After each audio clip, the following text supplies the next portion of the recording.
전 세계적으로 가장 유명한 아동 만화가 후지코 F 후지오, 도라에몽, 침프이, 키테르스의 백과 터맨까지 한국에서 잘 알려진 어린이들의 만화가 일 텐데, 이 컷은 그의 꽤 초기작인 유혈기의 첫 번째 컷입니다. 유혈기는 뱀파이어를 소재로 한 생존 스릴러 만화죠. 어떤 만화거든 젊을 때는 흑화 있는 거 아니냐고요? 이 만화 1978년, 즉 도라에몽이 8년째 연재 중일 때 투어된 작품입니다. 그리고 이 작품은 후지코 F 후지오의 작품 세계를 잘 집약해놓은 만화죠. 유혈기에 대해서 잠깐 읽어보고 갑시다. 유혈기의 주인공은 고등학생쯤으로 보이는 남자아이. 이 남자아이는 어느 가정집에서 심장의 말뚝을 바꾸는 마을을 빠져나와 그의 은신처로 향합니다. 한때 평화로웠던 세계는 발칸반도에서 퍼진 바이러스로 몰락해가는 중이었습니다. 그 이름은 메드슨 바이러스. 나는 전설이다의 작가 리처드 메드슨의 이름을 따온 듯합니다. 주인공의 아버지, 어머니, 그리고 그의 소꿉친구까지 흡혈귀가 되어버리고, 이내 자신들을 흡혈귀로부터 도와준 형 역시 흡혈귀가 되어버리죠. 그와 친구는 은신처로 피신하게 되지만 흡혈귀가 되어버린 소꿉친구가 그것을 알고 있었습니다. 전형적인 뱀파이어 스토리라 조금 실망스럽죠? 하지만 여기서부터 후지코 F 후지오의 작품 세계가 펼쳐집니다. 소꿉친구는 그에게 음식을 해서 가져옵니다. 예전에 소꿉놀이를 하던 추억들을 되새기는 등 잠시 회상에 빠진 주인공은 가까이 다가온 그녀를 보고는 정신을 차리고 말뚝을 휘둘러대죠. 그녀는 주인공을 설득하려고 합니다. 인간 세계는 끝났다. 너희 엄마도 아빠도 모두 너의 이런 비참한 상황에서 구하기 위해 너의 피를 빨고 싶다고 하죠. 주인공은 흡혈귀의 동료가 되라는 얘기냐고 반발하지만 그녀는 당황스럽다는 듯 얘기합니다. 우리가 흡혈귀라면 잠자던 사람의 가슴에 말뚝을 박은 너희는 유혈귀라고요. 사실 피를 빠는 행위는 메드슨 바이러스로 옮기는 방법일 뿐이고, 메드슨 바이러스에 감염되면 훨씬 강력한 신진대사를 가진 이른바 신인류가 될 수 있다고 설득하죠. 흡혈귀가 아니라 신인류, 라기엔 십자가를 두려워하긴 하지만요. 이야기로 설득되지 않는 주인공을 사람들과 그녀는 습격해버리고 주인공은 흡혈귀가 되어서 다시 깨어납니다. 저번에 말뚝을 박아 죽였던 의사 아저씨가 자신을 돌봐줬다네요. 신인류는 구인류보다 훨씬 강해서 금방 회복하니까요. 주인공은 왜 자신이 신인류가 되는 것을 그렇게 싫어했는지 모르겠다라고 생각합니다. 그리고 또 하나 모르던 것이 있었죠. 밤이 이렇게 아름다운 빛으로 가득 차 있었다는 것을.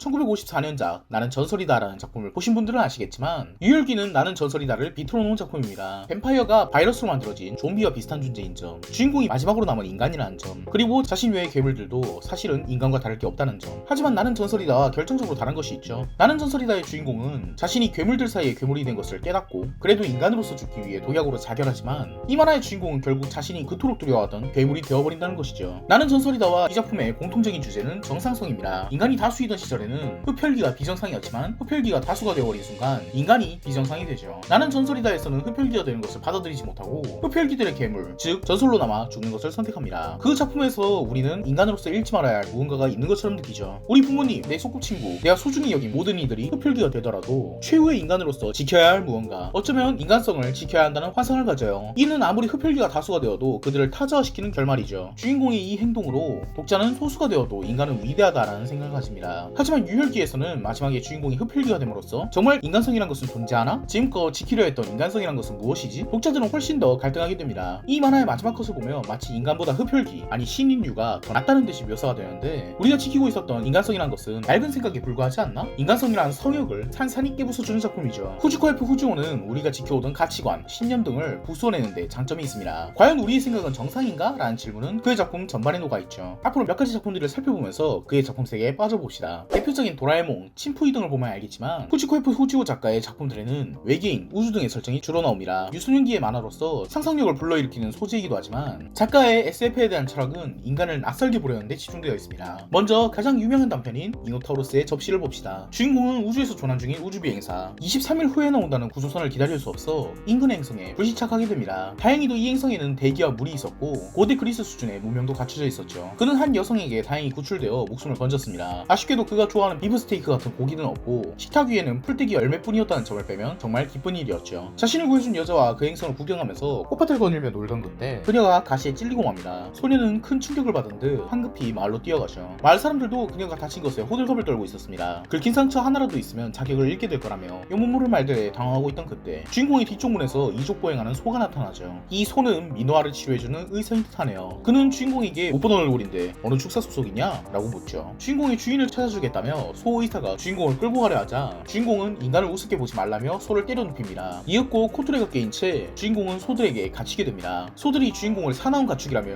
의문스럽게 생각하던 와중 그가 타고 온 로켓을 발견하며 소들은 그를 풀어주게 되죠. 말해 뭐하겠습니까? 이 행성에서 인간은 가축이었습니다. 이 가축들을 기르는 것은 이족보행을 하는 소이고요. 이 행성의 지배자들과 대화를 나눴던 중 주인공은 민호아가 곧 미노타우로스의 접시에 올라갈 것임을 듣습니다. 쉽게 말해서 먹힌다는 거죠. 당황하는 그에게 민호아는 뛰어난 품종의 유경종이라고 알려주고 살려주는 소, 그것을 필요하고 주인공은 미노아를 살리기 위해 말로 뛰어갑니다. 주인공은 미노아에게 먹힌다는 것은 죽을지도 모른다 라고 겁을 주지만 미노아는 바보 같다는 듯이 어쩌면이 아니라 당연히 죽는다고 이야기하죠. 그는 미노아에게 지구로 도망가자고 이야기하지만 미노아는 왜 도망쳐야 하는지조차 이해하지 못합니다. 지구에선 인간이 먹히지 않는 것이냐며 오히려 되묻죠. 미노아는 이내 장광설을 내뱉습니다. 그냥 죽을 뿐이라는 것은 태어난 이유도 모르는 것이다. 우리의 죽음은 많은 사람들의 혀를 즐겁게 해준다. 우리는 맛있게 되기 위해서 경쟁하고 노력한다. 경쟁에서 밀려나면 햄이나 소시지가 될 것이다. 등등. 이후 주인공은 소들에게 시긴이 잔혹하다고 설득하려 하지만 소들은 미노아가 죽고 싶지 않아 하던 것인지 되물은 후 5000년간 먹는 자와 먹히는 자의 신분을 의심한 자는 없었다며 먹이사슬의 일환일 뿐이라고 이야기하죠. 주인공은 그 외에도 다양한 고위층들을 찾아가 보지만 우리는 인간을 보호하고 살포가 먹이를 주고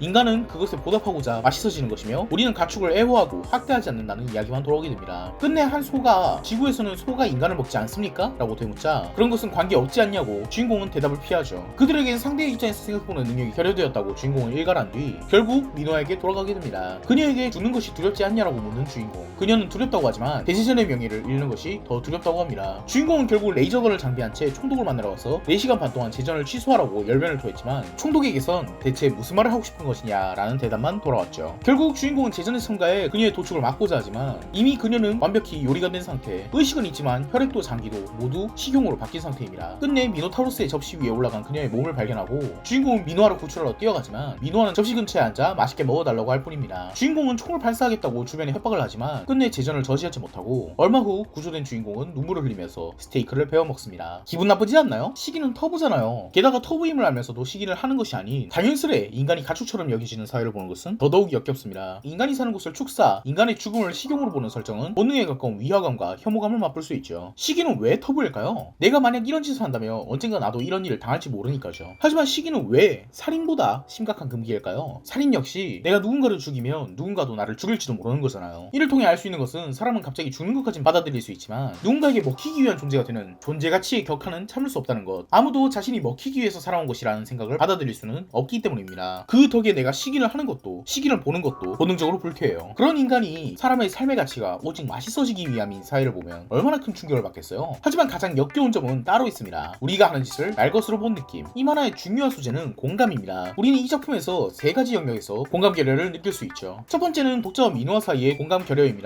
우리는 미노아가 말하는 인간의 삶에 공감할 수 없습니다. 우리는 종종 죽음 그 자체에는 의미가 없다라고 하곤 하지만 먹히지 않고 죽는다면 무의미하게 죽는 것이라는 사고는 받아들일 수 없죠. 논리가 틀린 것이라고 할 수는 없습니다. 그저 늙어 죽을 때까지 살다가 죽는다면 그 죽음은 가치가 없는 거겠죠. 사람들을 구하고 위대하게 사망한 의인, 국가를 구하고 장렬하게 사망한 위인, 어쩌면 많은 이들의 혀를 즐겁게 하기 위해 맛있게 먹히기 위해 죽은 미노아도 아무것도 위하지 않은 채 시간이 되어 죽는 것보다는 가치 있는 죽음일지도 모르죠. 하지만 우리는 먹히는 것에 어떠한 가치도 부여할 수 없고 오히려 나쁘게 생각하는 본능만이 자리 잡고 있기에 그것이 공리주의적으로 더 좋은 죽음이든 미노아가 그 죽음을 영광스럽게 생각하든 전혀 공감할 수 없습니다. 두 번째는 은류와 수 사이의 공감 결여입니다. 이 작품에 나오는 행성의 은류는 수인 미노아의 얘기를 할 때 혹시 미노아가 죽고 싶지 않다고 얘기했습니까? 라고 묻고 그러지 않았다고 하자 발광이라도 한 줄 알았다 라고 하죠. 미노타우루스의 접시에 나오는 은류들은 가축에게 애정을 쏟고 학대를 하지 않으며 당연히 굴러가는 먹이사슬이라며 의문을 가지지도 않지만 그들의 가축이 죽기 싫다는 감정을 갖는 것은 발광에 불과하다고 생각하죠. 본인들은 당연히 죽고 싶지 않아 할 거면서 결국 잡아먹는 쪽은 잡아먹히는 쪽에게 진정으로 공감할 수 없습니다. 먹는 자와 먹히는 자의 신분에 아무도 의문을 가지지 않았다며 일축하는 그들이지만 결국 의문을 가지면 발광이라고 생각해버리는 것에 불과하죠. 이 은류와 수에 대한 이야기는 당연히 현실의 인류와 소에 대한 이야기이기도 합니다. 만약 소가 도축장에 끌려가는 것을 거부한다면 우리는 그 소를 보고 미친 소라고 부르겠죠. 인간은 도축장으로 순순히 끌려가지 않을 거면서도 사회의 구조화된 압력과 무리애가 만든 공감 결여 속에서 그저 순응하고 더 맛있는 개체가 되기 위해 노력하는 인간들을 보면 우리가 가축을 대하는 것이 얼마나 잔인한지 알 수 있습니다. 그래서 비건 하자는 거냐고요? 진정하시고 조금만 더 들어보세요. 마지막으로는 역시 인류와 은류 사이의 공감 결여입니다. 그리고 가장 핵심적인 주제이기도 해요. 다른 지역의 문화를 여러분은 이해해줄 수 있나요? 우리나라가 개를 먹는 것을 보고 어떤 나라는 욕을 하죠. 그것을 우리는 문화 상대주의적으로 보지 못한다 라고 반론하고요. 우리는 어떤 나라에서는 벌레들을 튀겨 먹는 것을 합니다. 그렇다고 그것을 그만두라고 말하지는 않죠. 그냥 조금 역겨워할 뿐. 하지만 저 멀리 은류까지 나가지 않더라도 우리 사회는 시기를 하던 문명들을 교화시켰습니다. 테노치티틀란 사람들은 임금 부족 사람들을 잡아먹었지만 그 부족 사람들의 협력으로 스페인은 아즈텍을 멸망시켰죠. 문화 상대주의는 어느 선까지만 적용되는 것이 확실합니다. 그렇다면 은류가 소를 잡아먹는 것은 그 선의 아닐까요? 밖일까요? 우리가 소를 잡아먹기 때문에 그 행성의 소들이 인간을 잡아먹는 것을 과연 우리는 공감하고 이해해줄 수 있을까요? 저는 데이빌 리뷰에서 인간성이란 것은 결국 인간 스킨을 낀 동질감이라고 얘기했습니다. 하다못해 저 행성의 인류와 우리가 말이 통하지 않았더라도 소가 그들을 잡아먹는 것에는 거부감이 들었겠죠. 이 작품의 은류와 인류는 본질적으로 서로에게 공감할 수 없습니다. 작품에서도 말은 통하는데 이야기는 통하지 않는다라고 표현했죠. 문화상대주의의 선을 넘어버린 어떤 외계 문명을 만난다면 우리는 그들의 문화를 존중해야 할까요? 존중할 수 없다면 우리는 무슨 정당성으로 그들의 문화를 깨뜨릴까요? 과연 지구에 사는 우리의 문화만이 정상인 걸까요? 역으로 생각해서 저 행성의 은류가 지구에 와서 우리의 도축 시스템을 보고 우리를 규탄한다면 우리는 바뀔 수 있을까요? 이 작품에서 말하듯 우리는 주인공 외에 누구에게도 공감할 수 없습니다. 심지어는 마지막에 주인공이 비프 스테이크를 먹는 장면에서 주인공 더 나아가서 나 스스로도 역겹게 보이기 시작하죠. 결국 우리가 외치는 문화상대주의의 기준도 인간이 말하는 정상적임의 선도 근원은 인간의 이기적인 심리에 불과하다. 내가 하는 것은 옳고 너희가 하는 것은 나쁜 겁니다. 인간의 문화라는 것은 합리적이지도 이성적이지도 않은 이기적이고 폭력적인 것에 불과하다는 시선. 이 작품에서는 인간의 사회를 둘러싼 포장지들을 가차없이 찢어버리는 작가의 시선이 녹아있습니다. 인간의 행동과 본능을 낯설게 보려는 그의 시선이 말이죠. 또 하나의 작품을 보죠. 마음 편히 죽여요입니다. 이 작품의 주인공은 심리상담사와 대화를 하고 있습니다. 주인공은 마치 어느 날부터 세상이 낯설어 보였다고 하죠. 월요일인데도 불구하고 아내는 주인공에게 놀러간 건 아니었냐라고 이야기하고 큰 소리로 밥을 먹자고 하는 주인공에게 아내는 달려와서 이웃 사람들 다 듣겠다며 핀잔을 주죠. 식사를 하려고 하자 방문을 닫았고 커튼을 치기까지 합니다. 주인공은 심리상담사에게 당신도 내가 미쳤다고 생각하냐라고 묻지만 심리상담사는 정상적인 생각이에요 라고 하죠. 애초에 식욕은 필수적인 본능이니 더 개방적이 되어야 한다는 생각. 그것은 북유럽에서 시작해 세계적인 풍조가 되었으니 당신은 미친 게 아니라 진보적인 거라고요. 상담사는 음흉하게 자신의 난식 파티 컬러 같은 컬렉션을 자랑하게 이러고 주인공은 상담실을 나서려고 하죠. 상담사는 그런 주인공을 붙잡고는 우리가 기이한 지구를 마주한 화성인이라고 생각해보자고 합니다. 주인공은 무언가 죄라도 저지르냐 식사를 부끄러워했다고 합니다. 월요일인데 왜 회사를 가냐고 묻는 아내에게도 되묻지 않기로 했죠. 주인공은 집에서 아이에게 책을 읽어줍니다. 신데렐라 이야기를 읽어주던 그는 행복하게 왕자님과 결혼하는 파트를 차마 읽어주지 못했습니다. 화들짝 놀라는 주인공에게 아내는 결혼한 장면이잖아요. 이게 어때서요? 라며 이상하게 쳐다보죠. 심리상담사에게 주인공은 이상하지 않냐고 묻고 상담사는 식욕이 은밀한 일이 되고 성욕은 개방적인 것이 의문이다라는 얘기죠. 라며 드디어 주인공의 말에 공감해줍니다. 하지만 이내 상담사는 지구인의 관점에서 풀이를 해주죠. 식욕과 성욕은 둘 다 근원적인 욕망인데 어느 한쪽을 부끄러워해야 한다면 어느 쪽일까? 식욕은 개체를 유지하기 위한 욕망이고 성욕은 종족의 존속을 위한 욕망인데 그렇다면 성욕이 식욕보다 사회적이고 발전적인 욕망이 아닌가? 라며 주인공을 설득합니다. 주인공은 결국 이상하게 변한 집에서 뛰쳐나와 세상을 거닐어 보지만 아무데도 음식점은 보이지 않았습니다. 아주 사소한 데서마저 가치관의 역전이 일어나 있었죠. 전철을 타는 비용을 흥정해서 깎을 수 있다든지 키우던 아이를 마음대로 버리고 새로 아이를 만들려고 한다든지 그걸 본 영무원이라는 인간은 제대로 스페어를 만든 뒤에 버려야지 라고 일갈한다든지 그렇게 앉아있던 주인공은 결국 옆집의 아내가 남편을 살해하는 모습을 보고는 충격에 휩싸여서 집으로 돌아오지만 야만다라는 사람이 100만 엔에 사람을 죽일 수 있는 권리 증서를 사기 위해 집에 방문한 것을 보고 그만 미쳐버리고 맙니다. 상담사는 지구인들은 살인을 공인하는 것인가 라며 놀라는 체 하지만